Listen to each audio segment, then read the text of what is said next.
예, 안녕하세요. 자, 이번 시간에는 제7강 글과 생각 제7강을 한번 보도록 하겠습니다. 자, 글과 생각의 97페이지를 펴보시기 바랍니다. 자, 97쪽에 보시면 이제 글과 생각인데, 자, 이 제7장은 친일과 체제 수능의 논리. 이 체제 수능이라는 말 자체가 체제에 수능한다는 뜻이잖아요.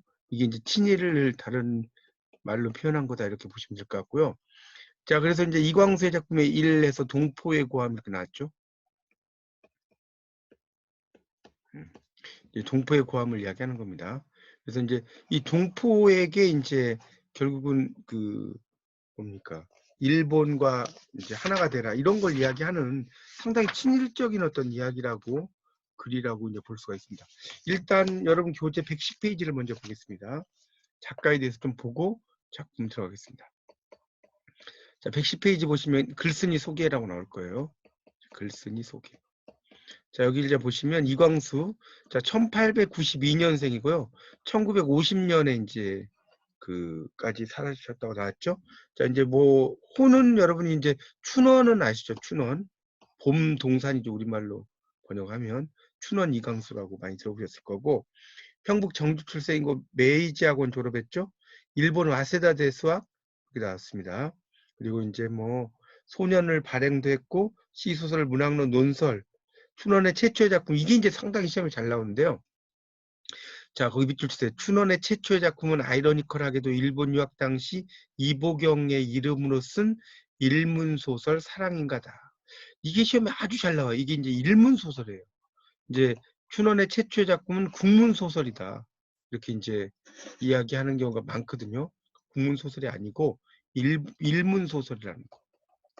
국문소설이 아니에요. 일문소설이라는 거. 사랑인가였다. 자, 지금 110페이지를 펴서 공부하고 있습니다. 110페이지를 펴보세요. 그래서 이제 일문소설이라는 거.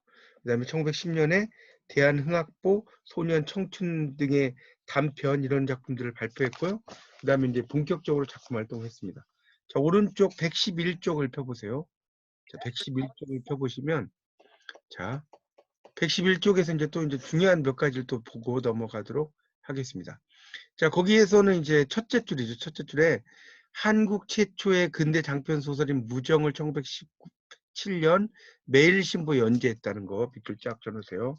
이때 무정이라는 것은 정이 없다 뭐 이런 뜻인데 직역을 하면 이제 그런 의미라기보다는 암흑기란 뜻이에요. 이게 감정을 표현할 수 없다. 그래서 무정이고요.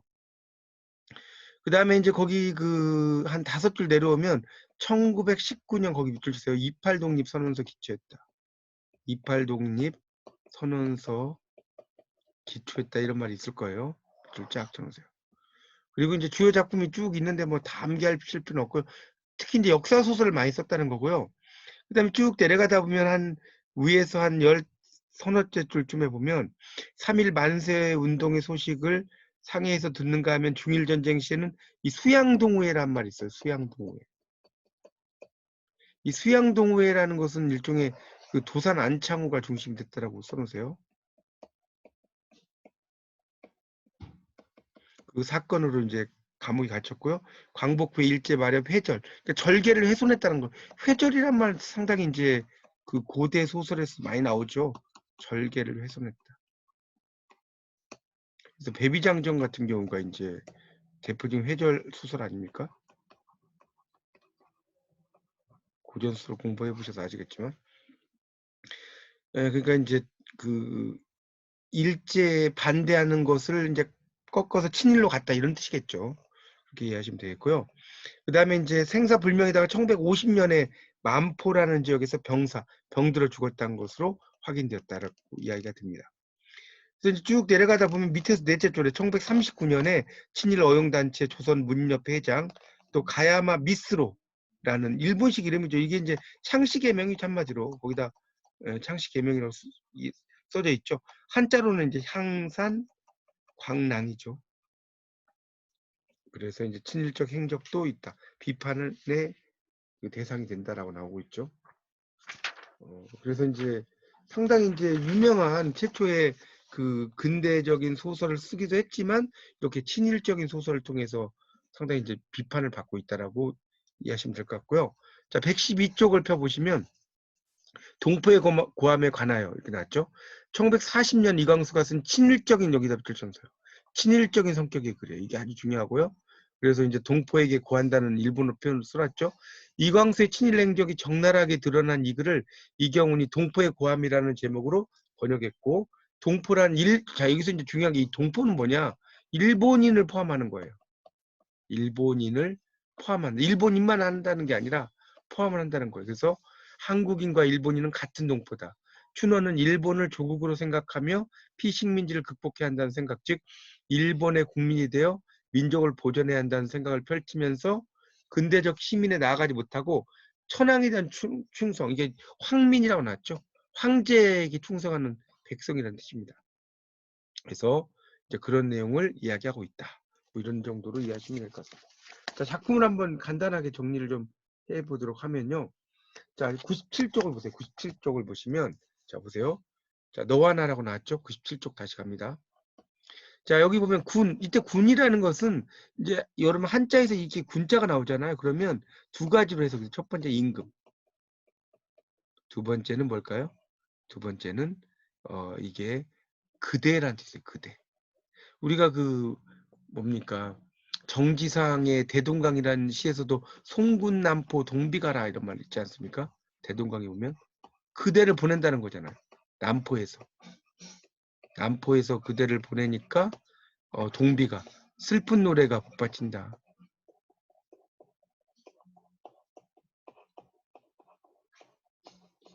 그 남포에서 그대를 보내니 슬픈 노래 북받친다 이런 의미로 이제 쓰이거든요. 그때 이제 우리가 쓰는 송군 남포 동비가라고 할 때 그 송군 할 때 군이라는 것은 임금이 아니겠죠.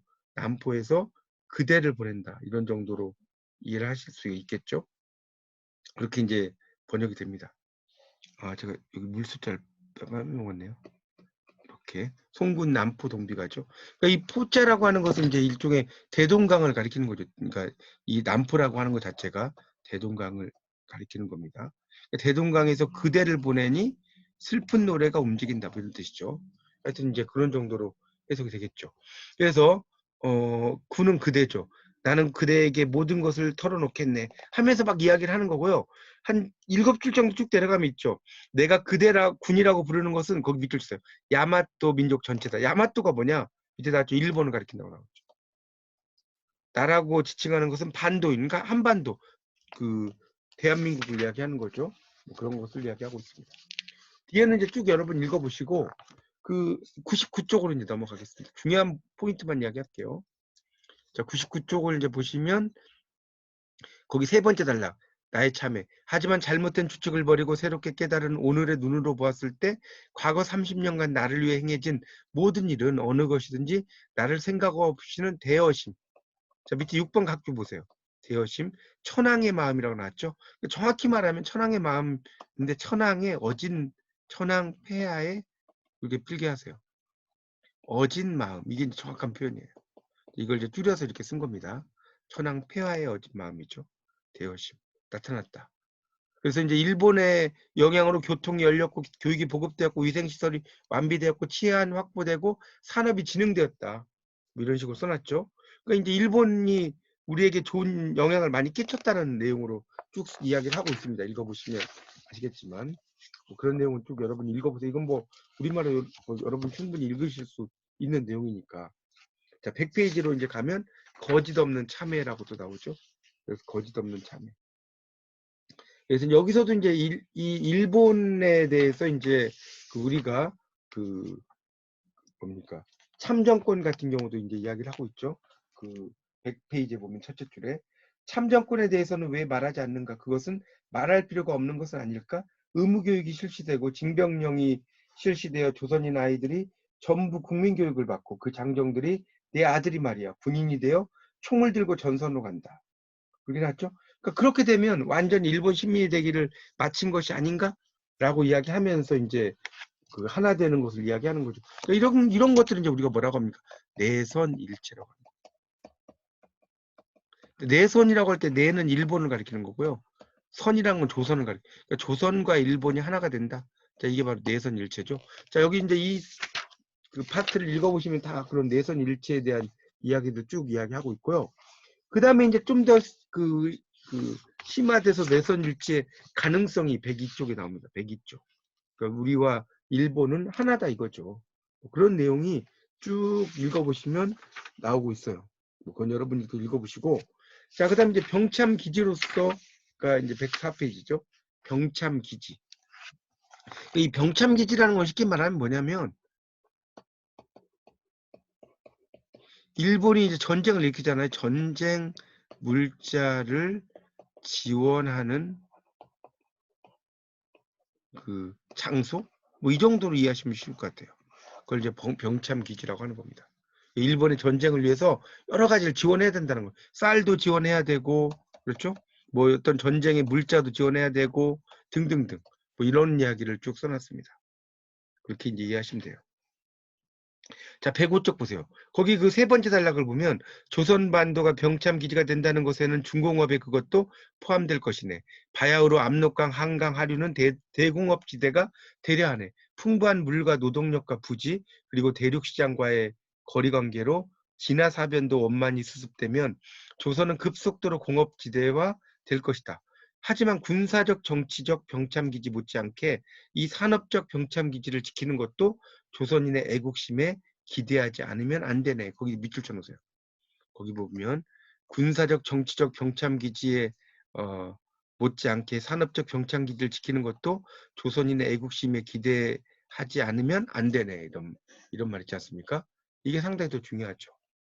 자, 그 다음에 거기 105쪽의 그 마지막 줄에 밑줄 치세요. 105쪽의 마지막 줄에 보시면 조선인은 일본 국방력의 3분의 1을 담당할 필요가 있는 것이네. 이렇게 났죠.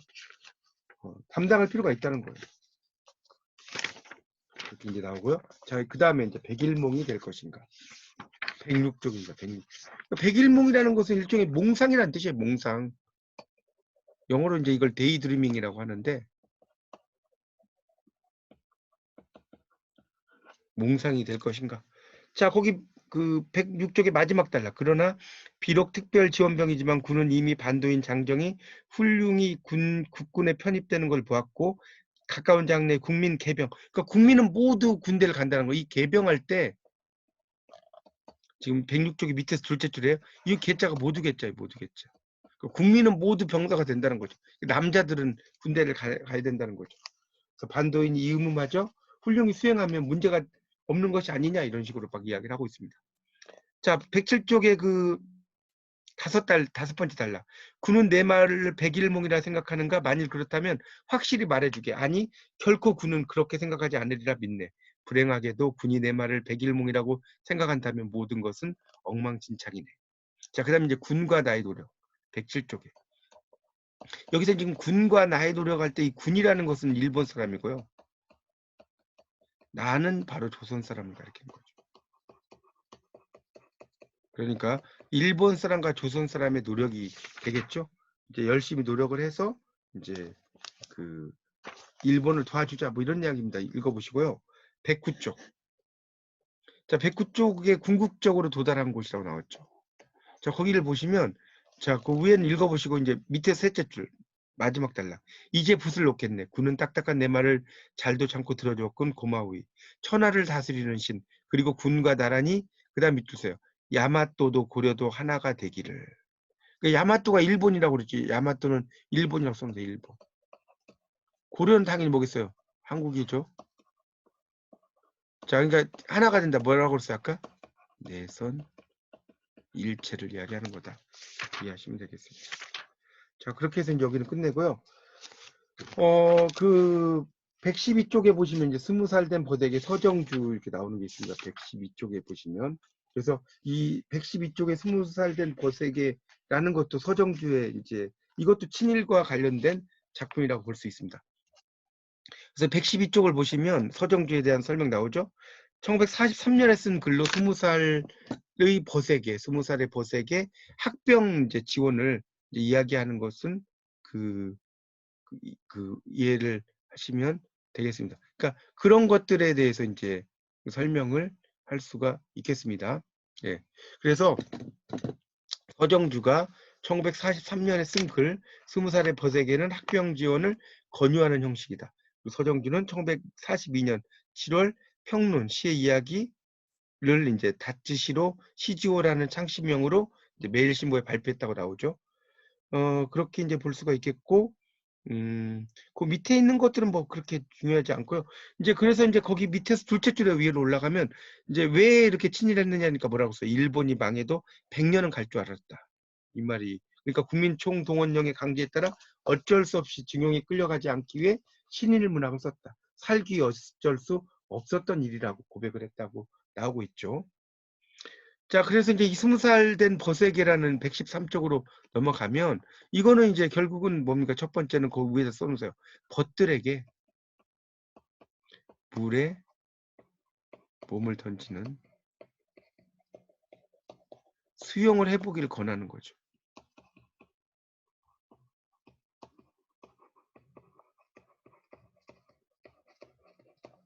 벗들에게 이제 수용을 해보기를 권하는 겁니다. 20살 된 벗에게는. 뭐 자세한 이야기는 여러분이 읽어보세요. 이걸 뭐 제가 뭐 모든 내용을 다 설명을 할 수는 없으니까. 그러니까 이제 그게 첫 번째. 예. 자, 두 번째는 뭐냐면 이 바다를 가르죠. 바다를 가르는 헤엄. 수영이죠. 이걸 통해서 뭘 하냐면 이 몸을 던지는 체험의 재미와 가치를 설명하는 거예요. 체험의 재미와 가치를 설명한다. 자, 그렇게 이제 볼 수가 있습니다. 자, 그런 걸 설명하고요. 자, 그 다음에 이제 나오는 게 뭐냐면 그 다음에 나오는 게 자, 그 다음에 나오는 것을 이제 보시면 자, 이건 뭐겠습니까? 이제 세 번째 내용은 이제 그런 그 징병제에 대한 이야기가 나오죠. 이 세 번째는 징병제. 자, 이거 좀 지우고 설명을 하겠습니다. 자, 세 번째는 이 징병제 발표 후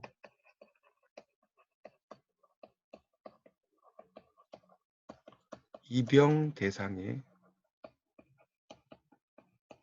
청년이 출전을 각오했다는 내용의 편지를 소개한다. 이렇게 볼 수가 있겠죠. 그런 내용의 편지를 소개하는 거. 자, 그렇게. 자, 그 다음에 이제 그래서 네 번째 내용은 뭐냐면 바로 이제 이런 징병 대상 청년이 보여준 고민과 결단. 이런 고민과 결단을 뭐와 비교하는 거예요? 바로 이 자신의 체험과 비교하면서 자기 반성을 하는 거죠. 반성을 하는 것이고, 이제 마지막 다섯 번째 내용은 뭐냐면, 자, 이병을 이제 각오를 하는 거죠. 이병을 각오한 청년의 운명을 지휘하고 사랑을 이루는 모습으로 미화, 아름답게 표현한다는 소리죠. 자, 이런 식의 구조로 되어 있어요. 여러분 이제 이 내용을 뭐 다 읽어보시면 이제 그런 내용으로 되어 있습니다. 그러니까 결국은 이제 수영을 이야기하면서 수영이 정말 뭡니까 헤엄을 통해서 어떤 재미있는 추억이다. 그러니까 결국은 이 징병 대상이 되는 청년도 군대에 가라. 군대에 가면 아주 즐거운 경험이 될 거다. 뭐 이런 이야기입니다. 내용을 읽어보면. 그래서 여러분 상당히 읽으면 좀 기분이 좀 일제 친일한 작품들이기 때문에 상당히 좀 그런 느낌이 드실 거예요. 그래서 이 서정주라는 시인은 오장 마스의 송가라는 작품을 써요. 그게 이제 1944년에 발표가 됐는데 이게 이제 일종의 가미가제 특공대거든요. 가미가제라는 게 신풍이에요, 신풍. 신의 바람. 가미가 이제 신이고 가제가 바람이거든요. 그러니까 자살 폭탄 테러하는 그런 그 특공대 아닙니까? 가미가제 특공대라는 게. 이제 이런 걸 통해서 결국은 인제 친일 작품을 쓰게 되는데, 실질적으로 이 가미가제 특공대에 인제 들어갔던 그 병사는 1946년에 그 인천에 그 미국에 의해서 포로로 돌아와요. 미국에 인제 의해서 포로로 돌아오는데, 이 살아서 돌아오는 사람을 죽었다고 표현하는 거예요.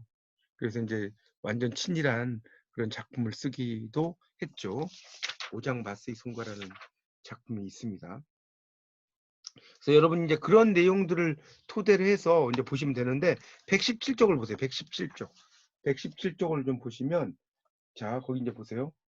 거기 그 두 번째 단락부터 보겠습니다. 기왕에 내가 편지를 주어 내게 요소를 버리게 했으니 조금만 짓거리게 하여다오. 이러한 역사라는 것은 사실은 우리가 이렇게쯤 되게 원했기 때문에 지워진 것이다. 싸움을 기다렸기 때문에 싸움이 왔고, 총을 원했기 때문에 총이 지워지고, 몸 던질 곳을 찾았기 때문에 그 길이 열린 것이다. 그러기에 인수해야 할 의무가 있으면 물론이다. 20살인 벗이여, 준비가 되었습니다. 그 한마디 말은 이 세상이 아직까지 생전 구경하지도 못하던 것, 무엇 한 가지를 우리 앞에 내어놓을 듯이 들리는구나. 우리의 몸뚱이를 어디에다 던질까? 벗이여, 그것은 말하지 않는 내가 더 잘 알고 있을 것이다. 결국은 일본에 친일을 해서 전쟁에 참여해라, 뭐 이런 내용으로 나온 그런 작품이라고 할 수가 있겠습니다. 이렇게 해서 이제 제가 그 7강에 대한 이야기, 친일과 관련된 작품 설명은 끝냈고요. 조금 쉬었다가 이제 제가 한 35분 정도에 여러분 다시 초대해서 그 제8강 지주의 품격과 양심의 수호, 이 부분을 이제 그 설명을 드리도록 하겠습니다.